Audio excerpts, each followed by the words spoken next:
Thank you for joining us this week on the Grow Podcast. My name is John King. I'm the host of the agronomy segment. Today, joining me with the podcast, we have Dan Bjorklund for Grow Agronomy and Precision Lead to talk about the exciting research we've done this summer or this past year at our research plants at Farnhamville, as well as to talk about what we're looking at next year, both within our high yield learning group and kind of the research stuff that we're going to do at Farnhamville to really dive in deep and learn about some of these new diseases that we're capturing out in the field.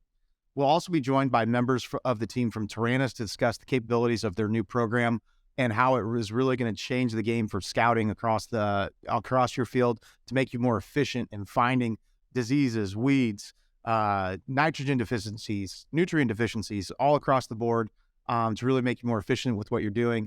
When you think about all the ground that you're covering, it really does take quite a bit of labor to get across this. So they've got some really unique technology, and we'll have a video that'll be in the show notes to really show you what that looks like. So leading off as usual, we're going to dive into the business side of the agronomy business, and we're going to spend a little bit of time on this, but not a ton. It is today, March 22nd, and last night was my first time of presenting in front of the connector events. So if you're listening to this and we still have some connector events and you want to hear about a little bit more deep dive into it, make sure you come down to Des Moines and see us. But I talked a lot about last night, a little bit about the fertilizer outlook for fall, where prices are at today and kind of where I see that going. We talked about chemical resets and what we can see already coming to that market. We talked a lot about the tightness in fungicides and how that's not going to change both this year or next year, as well as, what the overall picture is going to look like next year on a branded versus generic chemical standpoint. So, kind of starting with where we're at in the fertilizer markets, the chemical markets here today. Prices have been on a steep decline the last 60 days. And I talked a lot about it last night around why that is. I think I talked a little bit about it the last time we were on the podcast. Is completely driven off of European energy markets. So for those of you at home that want to know what the correlation is or what nitrogen prices are doing, look no further than Dutch TTF natural gas prices. So today they're trading at probably 2-year lows. A lot of that has to be, if you've been following it, the Europeans are seeing the second warmest winter in European history. So when you think about it, you think back to December, November, we're sitting here, European gas at $40, $50 an MMBTU. And oh, by the way, we haven't even got to winter yet. This kind of looks like a train wreck coming, and the whole market was waiting for that train wreck to happen. And then it never happened because they didn't need to consume the amount of natural gas that they have in the years past from a standpoint of industrial demand, production for heating and so on and so forth. They also moved a lot of their consumption over to coal. So, when they were looking at how do we conserve as much natural gas as possible, they were trying to, use a little bit more coal production and things like that to really mitigate their need for Russian imported natural gas. Also, when you look at how high the prices were in Europe, they shut in a lot of production from the standpoint of industrial. So you've had many companies over the last year announce shutdowns, exits from the business. BASF came out, I don't know how long ago it was, but it wasn't maybe 2 months ago, and announced that, they're shutting down 2 of their plants in Europe that will never produce again. They're just closing them up because they're not cost efficient. They're not going to have the ability to compete in the world market going forward. So, those are the things that are really driving the market today, and that's why we've seen a steep decline in prices. Also, when you look at the P and K side, we're seeing some decline in prices primarily because of demand destruction. So I've talked a lot about it. High prices cure high prices. And the reason they cure high prices is because they kill demand. So you think about it, if gas tomorrow in the United States went to $7 a gallon, people are going to drive less. I've talked to a lot of people, that took their kids on spring break and they decided to drive this year. Well, that's because a plane ticket per person was $1,200 to $1,300 round trip per person. And for a family of 5, they decided, well, I can drive for $400. I think that makes a lot more sense. So, when you look at it, eventually the market's going to price itself out at some point, and that's what we've seen happen. When we look to fall, we're going to see prices lower than they've been in 2 years. We're not going to be touching the lows that we saw back in 2020, but we're going to transition to prices that were probably around the fall of 21 that were a lot more affordable, $400 ish range for potash. Phosphates still yet to be determined, but pretty affordable. Ammonia might have a 6 in front of it retail wise. So, big changes there that we'll see. And that's also going to translate as well into the chemical markets. When you look to be spraying for spring of 24, you're going to be looking at glyphosate in the teens or low 20s, glufosinate significantly lower. And in general, when I look at the biggest thing that are going to have to be made for decisions on the farm, to next spring, it's really going to be the branded play versus the generic play. The generic market today is really looking at a big reset this summer. Some of the supply tightness that's happened in the market is really transitioning to where we have more supply. When you look at the branded products, the Bayers, the Cortevas, Ingenas, BASF, a lot of these companies are publicly traded companies, okay? The last thing that those companies want to go and pitch to their shareholders after the run that we've had is, hey guys, we're going to have lower prices on seed and chem. That'll be an immediate dive in stock price and share price. And again, when you're a publicly traded company, that's the last thing you want to see. So be prepared, get yourself in the mindset, be having the conversations around it. If you can try some generic alternatives this year to see what the performance is like, I think it's going to be important to be in the mindset that that's going to be a bigger play next spring than it was even this year. So, and then lastly, when you're really looking at the, diving into the business side of the agronomy business, branded fungicides. We're going to talk a little bit about tar spot with Dan, as we have a lot. We've really stressed this topic here the last 6 months because of what we saw last year. One thing I'd say is if you're wanting to spray Valtima, Trivapro, Mirvis Neo, Delaro Complete, on down the line, the 3-mode fungicides, everything that's, I'm going to call it kind of the hot fungicides in the market, be prepared. They're really hard to come by today. I mean, we have some length here at Landus that we have left to sell, but it's not an abundant amount. So, if you're concerned about that or you haven't been able to lock any of that in, I would say this is probably the last time I'm going to stress it within the podcast or and a lot of the conversations I've had, because it's not going to be readily available by the time we get to June or July. You're going to have to look at a generic alternative or an off-brand alternative or something that's a little bit older technology at that point. Not saying that it won't work. Something's better than nothing, but if your plan has always been to use one of those premium products, you need to have a conversation with your local retailer or us here at Landus about what the availability is of their supply and how you get it. It's starting to become a little bit more well-known. Delaro Complete is going to be in very, very tight supply. Bayer came out February 1 and basically said that they're not going to be able to fulfill any bulk or tote orders of Delaro Complete due to formulation issues. It's only going to come in 2.5 jugs. Our initial allocation has been very low. I'm going to guess that it's going to correlate to a lot of the other retailers in the market, just due to overall supply. They do have good supply of Delaro, straight Delaro.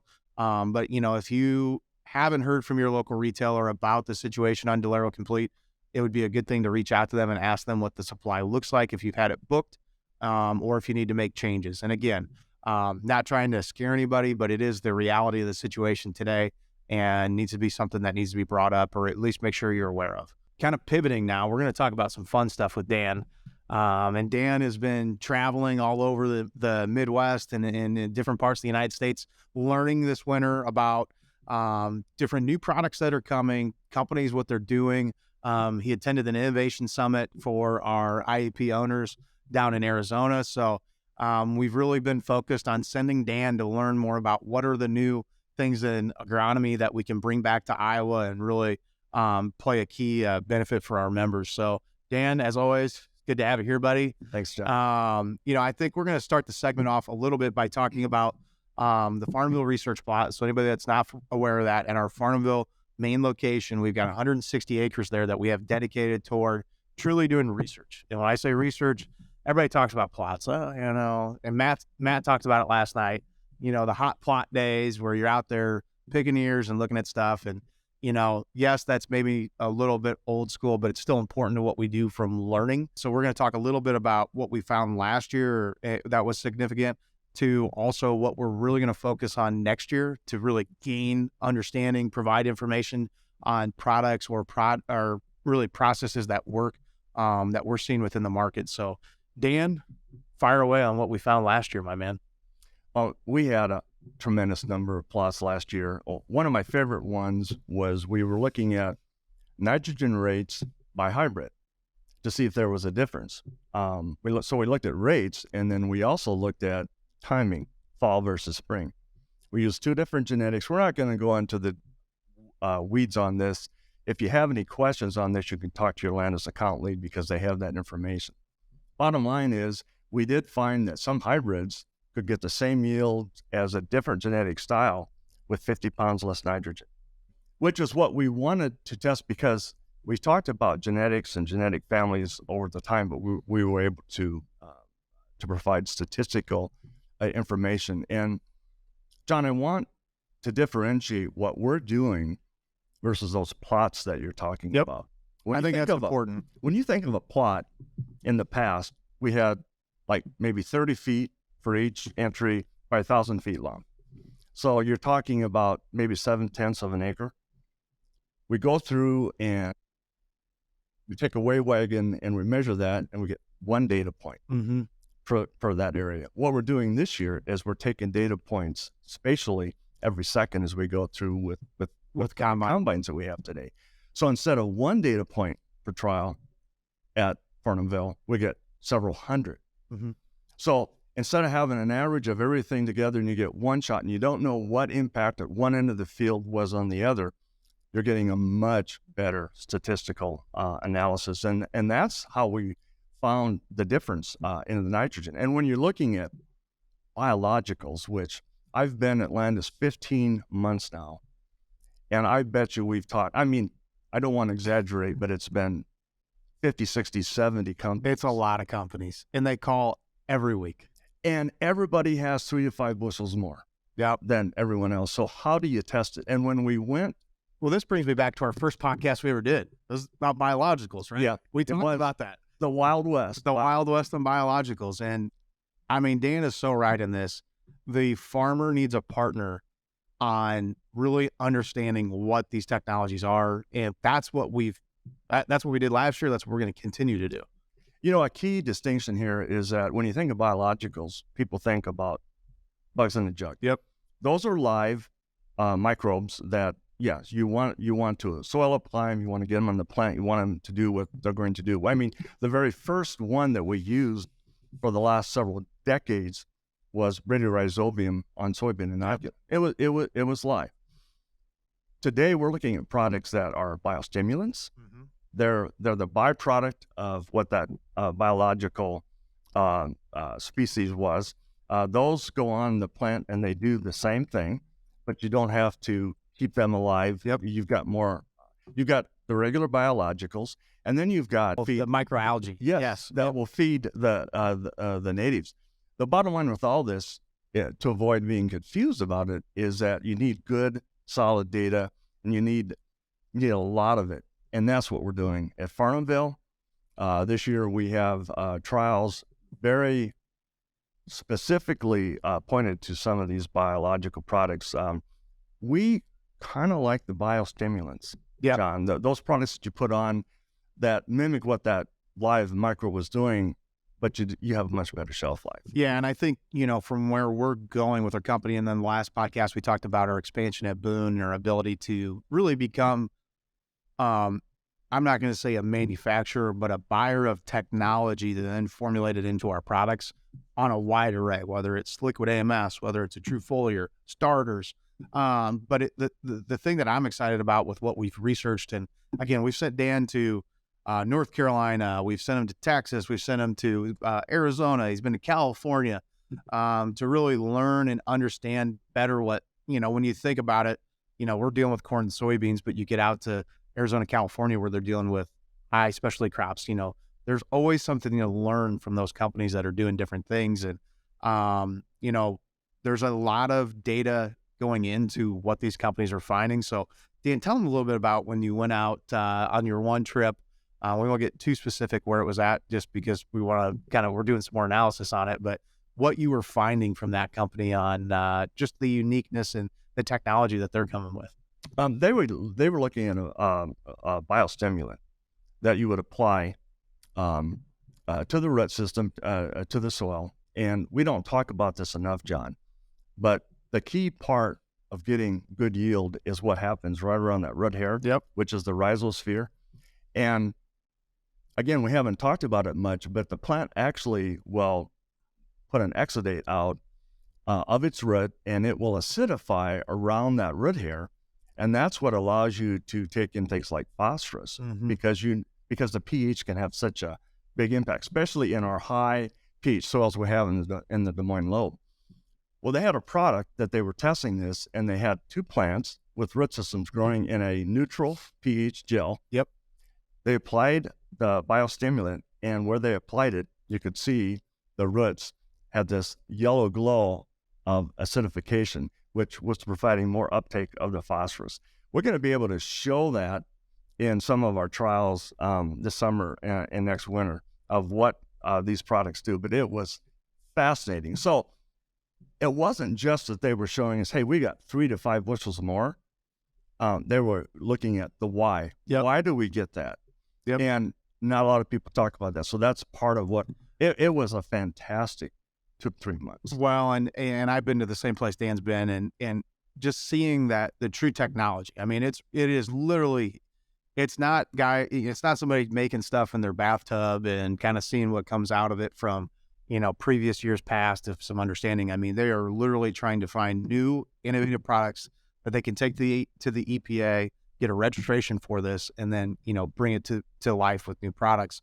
And, I think the biggest thing from some of the partnerships I've been on, it's going to be the biostimulant segment, the PGR segment, which is somewhat developed today, amino acids, different stuff like that, that are really going to, the new frontier's coming. I'm going to say that companies that were kind of a flash in the pan with $7 corn will get weeded out because they're not going to have the research that these other companies truly have. And that's the biggest thing to me is some of the key companies that are really looking at this. I mean, they have scientists on staff that every day, this is what they're doing.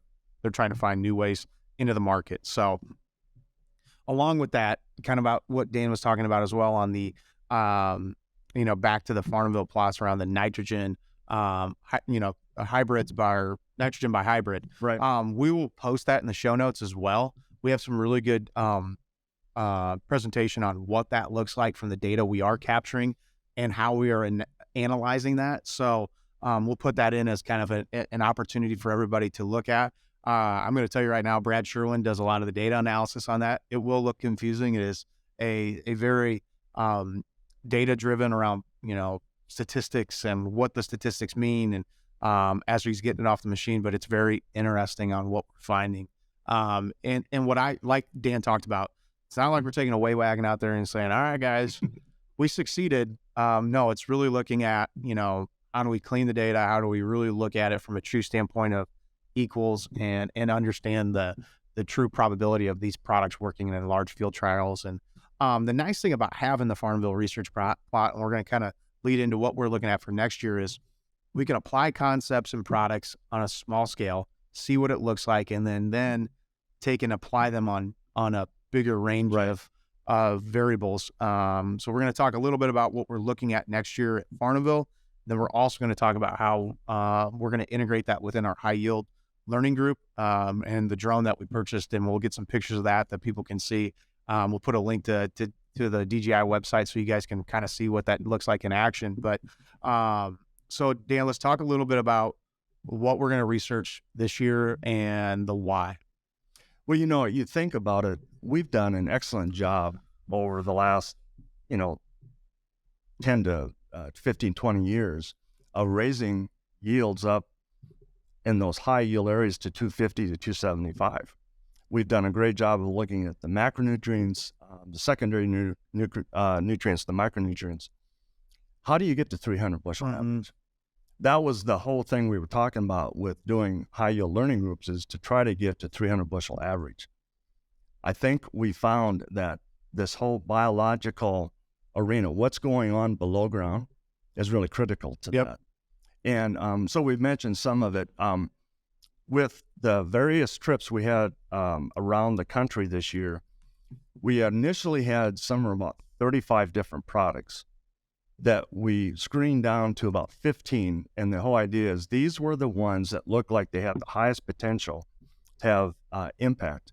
And so we're going to be able to precisely apply these products in replicated trials, looking at hundreds of data points rather than one per plot, like we were talking about. And we got some very sophisticated drones, spray drones, that we purchased this year to actually use at Farnhamville to be able to do that. So the biological market will be big. There are a lot of products. We're going to focus on the biostimulants because we think that has the best ability to go from manufacturer to application without losing the efficacy of those live microbes. And some of that is, I don't want to get into this in too much depth, but some of the companies out there that are promoting their products, like for nitrogen efficiency, they're using live microbes. And my big question is, how many of those microbes are alive from the time that you plant it, produce it, to apply it to actually having to do what it's going to do? And we're going to test those products too. Well, and I think the biggest thing with those products too is they're not, they're pretty costly. I mean, you're making an investment on a cost per acre. And again, they're telling you can decrease something and still use it and gain the same benefit. But, a lot of what we've keyed in on are products that, one, make sense, okay, from the application. Like, how do we physically apply this and get it to the plant? And two, they're not a huge barrier from an ROI standpoint. You're talking about, you got to have a half a bushel yield on beans to make it work. Those things to me, when the commodity markets, unfortunately, will eventually go back to a level that's a little bit tougher to stomach than what we're at today, the products that are $20 to $25 an acre today are going to be the first ones weeded out because their ROI has to be there to justify using it versus, if you're looking at a $4 to $6 per acre program, you still have to have an ROI, but the reality of that ROI coming true to me seems a little bit greater. Dan, talk a little bit about the tar spot plot that we're going to have. So we're going to have 64 acres of tar spot research at Farnhamville. Maybe bring everybody in a little bit in the loop on what we're doing with that. Well, what we found last year is tar spot started in the Northeast, and I spent August, September, and October basically scouting fields for tar spot. And it was in our Northeast BU from, Hampton all the way up to New Hartford, Dyke, in that area. But as we got into September, you could go into any field anywhere in Iowa and find tar spot. It came in late, so we didn't have as much yield impact, but the inoculant is there now. So what we're doing at Farnhamville with those 64 acres is we want to look at timing. We want to look at product. Different products. We want to look at the three ways that you talked about. And we also are looking at the hybrids, and then the whys these products work. Is it the triazole part of that formulation? Is it the strobe part of that formulation? We have some ideas. We've talked about this. We're going to test it, and with enough data points, it's all about the number of data points.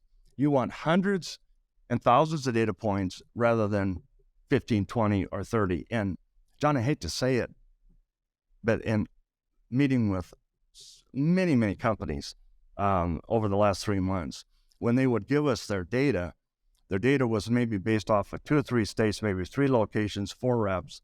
It does give you an indication. We want to take that and do hundreds and thousands of data points. So we'll start at Farnhamville, but through the learning group, which you talked about, we have over 11,000 acres signed up, and it's the key part of being a member of the learning group is to do trials. So we'll do trials field scale as well. Well, and I think the biggest thing in kind of rounding up here, to kind of talk about it, what we'll do too is at either in this month's show notes or maybe even next month's, we'll kind of put a true overhead look at what we're doing for every plot at Farnhamville and kind of where they reside. So if you're in the neck of the woods and you want to kind of go through it and walk out on your own, or grab Dan or grab Dave or grab Brad and go through it, you'll be able to kind of know what you're looking for. And then we're also, we're going to have a big focus on microfoliars, biological foliars, both on corn and beans, as well as we're going to have, I think it's 20 acres dedicated to how do we get 400 bushel corn? Right. And it's really going to be a fun thing. And we're going to post everything we did to that crop throughout the year to really give you an idea of, what the results were. So it'll be kind of a fun thing, both for us and, for the farmers that get to enjoy it.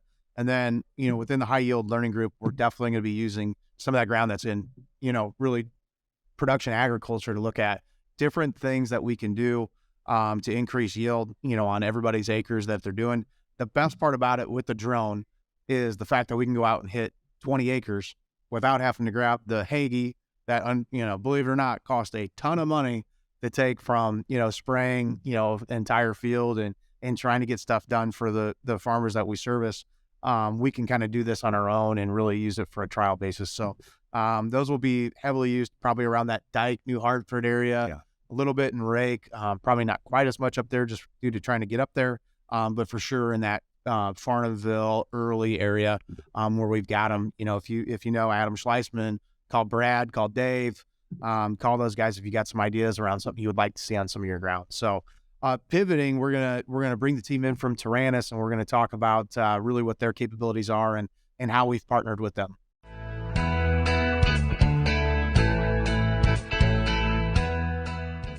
I've got my team members here, and I want you guys to kind of introduce yourself so that listeners kind of get to know who you are and what you do for Tyrannus.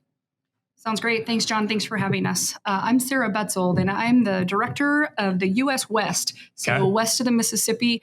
I live in southeast Minnesota, so not terribly far from your geography here.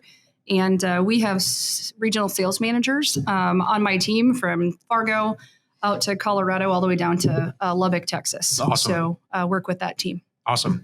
Yeah, I'm Randy Schlaughter. So I'm the vice president of sales for the entire United States. So we've got Sarah on the west and then Scott Trebovich on the east, and building out the sales team as we speak. So how old of a company is Tyrannus? So kind of explain to us a little bit of the origin story, or, what you've seen. We talked a little bit about it before we kind of started the segment, but on, what Tyrannus is and how it came to be. Yeah, so the founders, right, Eyal and Ophir, were working in Israeli intelligence and trying to figure out how to use acquisition of targets and facial recognition and how to use AI, and then can we apply that into agriculture? Yep. And so, we've gone from facial recognition to bug recognition now. Yep. And, take that same type of technology and apply it to the fields. Yep. And so the company started roughly 3, 4, 5 years ago, or how long has Tyrannus really been in business? Yeah, there's really a pre-2020 Tyrannus and a post-2020 Tyrannus. So the commercial offering that we've got now has been around since 2020. Okay. So before that, it was a lot of trying to figure out what startup, the offering was. Yeah, just startup. There's a lot of companies in that kind of R&D startup phase, right? Trying to come up with enough images to train the AI on how to recognize the various pests and diseases. But post-2020 is really a retailer-focused commercial offering. Yep. So Tyrannus is here to help retailers, and the focus is with retailers to help those customers that are their customers as well. So awesome. And I think what's exciting for me, and I've seen the technology a lot, because that's why you guys are here, and they're one of the main partners with us in our innovation center here in Des Moines. So again, I'm gonna plug it. If you're listening to this and you still have opportunity to get down to the Des Moines Connector, make sure you come down, come see it. I think you guys are gonna be here this summer as well, or anytime if you're around the Des Moines office, come down and see what they have. We're also going to put in the show link a little bit of a video that Nicole's done for us for people to kind of see and demonstrate what it is. For those listening, you got about 20 days to get signed up, because we're going to have to get ready for the flights. But what I think is really important to me when I looked at it is, and kind of thinking back to the military background of the program. So for anybody listening who's played Call of Duty or watched CNN or watched Fox News, I am not kidding you. They are going to box every single plant when they go out and do the first flight, which I believe is your stand count. I showed it to a couple of customers not too long ago, and they were just completely blown by the ability for the drone and the AI. And maybe that's what we should talk a little bit about, the process of how you guys actually get all the information, but how it was literally able to count almost every single plant in that entire field. So maybe dive in a little bit on how you guys get the images, because there's a lot of companies out there. And for those listening, this is not a satellite-based company. It is not a fixed wing company. There's a lot of people out there in this space trying to develop that market. But, what I think is so unique about Taranis is they're truly out flying the field. They're not waiting for the clouds to move in the right direction. So kind of explain a little bit about the process of the flight and then what you guys do with the data you get back from the flight.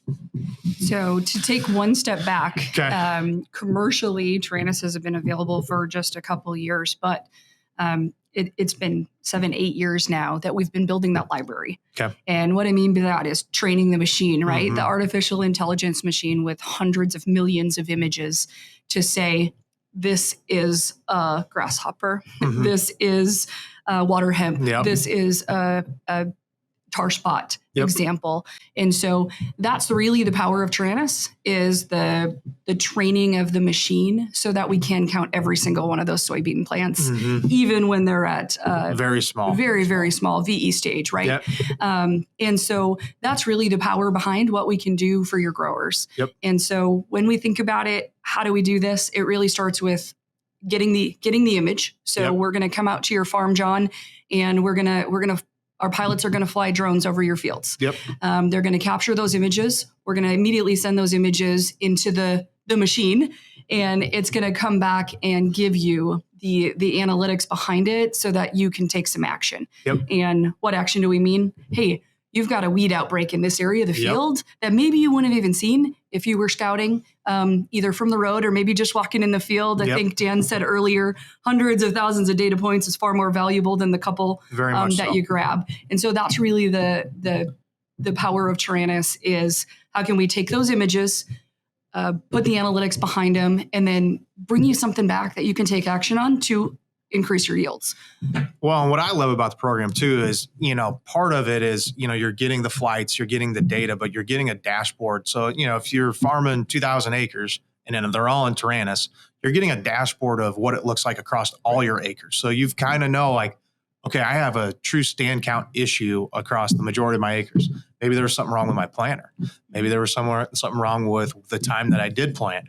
How am I going to attack this? And it really gives you some foresight into, all right, I had something go wrong here. Or maybe, if I've got major issue with weeds across the majority of my acres, there was something wrong with my herbicide program, or there was something wrong with my tillage program, or I didn't think about something right this year that I did last year. And I think that is, to me, what's powerful about the tool is it looks at everything. Helps you prioritize. It helps you prioritize. And then on top of it, the one way I look at it too is when I'm looking at the dashboard is it's like soil samples. You're taking, is it 1 acre grids, I believe? 1 acre grids. 1 acre grids and breaking the data down into 1 acre grids, which is, to me, extremely powerful. Yeah, and it's really the first time that we've had that ability, like you mentioned, with the dashboard, to manage all your fields and all your farms and make decisions based on, I've got a poor stand count on field A, but I've got a great stand count on field B. I have no weed issues, no pest issues. So if I've got money that I'm going to invest in this crop, where am I going to invest it at? And know without a shadow of a doubt, there's no bias in the information, right? It's the data is accurate as it is what it is. It's going through the AI, and to me that's the most powerful thing is it's going to go through the AI, and then you can dive in and actually visually see it. I think back to the nutrient deficiencies, striping on sulfur, or maybe yellow corn from nitrogen deficiencies. Those are the things that in season, if you can make an application and make a difference, it's a huge ability. And, I think that's where, long term, as we look at the next level of production agriculture, it's how do you manage your micronutrients? How do you manage your, sulfur is such a big thing. It's the fine tuning of the entire system, right? 100%. So, I think that's what it provides to the farmer of tomorrow is really, the ability to make decisions right when you need to do it without having to focus on the labor for somebody to go out and find it. And, for me, when I look at it, and the reason that we're so excited about the partnership is, and a lot of people heard us talk about it last night of, how do you service the farmer tomorrow? Everybody is getting bigger. There's more land that they're farming. Some of it's not always as close as what it used to be. And for, in that example, especially when it's maybe, a county away or, a county and a half away, the value of this is, expanded extremely because you don't have to maybe make that extra trip down or drive 20, 30 minutes to go see what's happening. I mean, you're getting updates constantly on what's happening with that field. And, for me, especially being in the ag retail business, labor, right? How do I find good agronomists? How do I find people that can actually go scout? It used to be the intern program, right? Right. Get as many interns from Iowa State as possible and cut them loose. Let them go. And it sucked. Oh, God. Right? I mean, when was the last time you walked corn at 100 degrees in the pollen shed and your eyes are, you're worried about getting your eyes cut? You got a heavy dew and you're walking out there soaked from head to toe. And how many times are the issues that you have in a field right around the field driveway? Yeah. Probably not very many, especially with onset of late season diseases. I mean, you mentioned tar spot specifically earlier. It always starts in the back corner of the field where you have an issue. If you can catch that early by taking a look at leaf level images of every single field. And of course, we'll give you a dashboard that says, here's where your tar spot was identified on this image in the back corner of the field. That's the ability to work with your agronomist at Landus. And just think of how much more strength that gives your relationship between the two of you to have those conversations and say, here's what I saw. Are you taking, what do you think? Are you What's ready your to make a decision? recommendation? Yep. And I think that's going to be important as we continue to go forward too as tar spot is a fairly new disease. You think about it, even if you sprayed, you did everything right and you still get it, being able to understand that you do have it, do I need to make another application? And we've done a lot of research around that, even if you didn't get it all the first try, coming back that second time, it may, mentally it's like, oh my God, I don't want to make a $30 application. But it does pay. And just having that knowledge at your fingertips, I think is such a big deal long-term. When you look at, the acres of production we're going to have here in the United States, we're not going to farm more ground, but we got to be more efficient with the ground we have. So, and kind of finish up here, what is your guys' go-to-market strategy? How do people how does farmers or retailers access Taranis going forward? Sure. So 100% through retail. Okay. So we're trying to help those retailers provide that service to the grower. So if you want to access it, ask a retailer. Come to Landus. Say, hey, you guys, I know you're in Taranis. I'd like to get some acres into this. That's it's about as easy as it is. But at the end of the day, your guys' goal is to continue to partner with retail and really not work direct with the farmer. No, it's through retail. We try and set up blocks of acres that are big enough so that we can be efficient, so we can get those pilots out there in a nice cadence, so that you're getting that information back. That field's getting flown every 10 to 12 days through the entire growing season. So we've always had really good data in planter data, 2020 monitor. We've always had good data coming out of the field with yield monitors, but we don't have concrete data on what has happened in the center, and that's really what Taranis does. It fills in those chapters. Well, and I think what's important too, we haven't touched about it, is I believe you guys are partnered with, is it Planet on the NDVI readings? And for me, you're going to get 6 flights, I believe, at the pro level. And we'll have that in the show notes as well, as kind of explaining the flight plans of when it happens and how many times it happens. But what's also nice from my standpoint is getting that consistent cadence around the NDVI that you're getting. I think is it 3 times a week, 2 times a week of roughly of like, okay, all of a sudden something's changed. Right. You can always kind of see there's something happening over here. And then it allows you to also, again, either scout, if you have to actually go out to the field and scout it, it allows you to be more strategic with where you're going, or it allows you to look back at, the program and really what it found or what's happening and why that's maybe changing. So, I mean, again, it's just, time is so valuable for everybody anymore. It's a fast-paced world that we live in. So the ability to take this product and really utilize your time. And again, I keep thinking back to it as on the farm or at retail, it's labor. How can I eat up every hour of the day most efficient way possible? And again, I've seen the interns before. It's 7:00 in the morning. They're parked at the field row and they're maybe kicked back a little bit in the seat and just trying to snooze off last night, maybe a little bit yet. Those days are pretty well gone, and we have to be prepared for what the next venture of agriculture is. Yeah, I think it's labor, but it's also taking all of this data, taking all this information and making it actionable. And that's one of the reasons we work with retail and why Landus is such a good partner is how do we make it actionable, whether it's Part the of the drone flight precision missions program, or whether it's the satellite imagery that comes along with the package.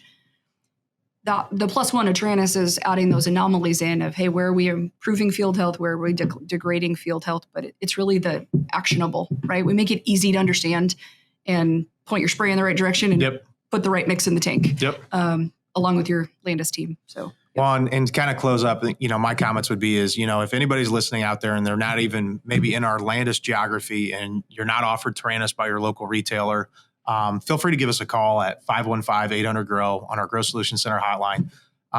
We are more than willing to work with you if you're not in, maybe an area where you guys are servicing today, to get a plan together to find enough acres to make it serviceable for next year, or even this year if we have an opportunity. Again, you guys are dealing with a lot of different people across different networks, being able to pool those acres together to make you more efficient and us more efficient. That's kind of what we're here to do. And if you are within, I'm going to call it the core Landus geography, and you're listening to this and it sounds interesting, call us. Let's get the boundaries in and let's get them flown here this spring. So greatly appreciate your guys' partnership. This is a partnership that's going to last for the future. And we look forward to bringing this technology to our farmers. So absolutely. Thank you guys. Thanks, John. Appreciate it.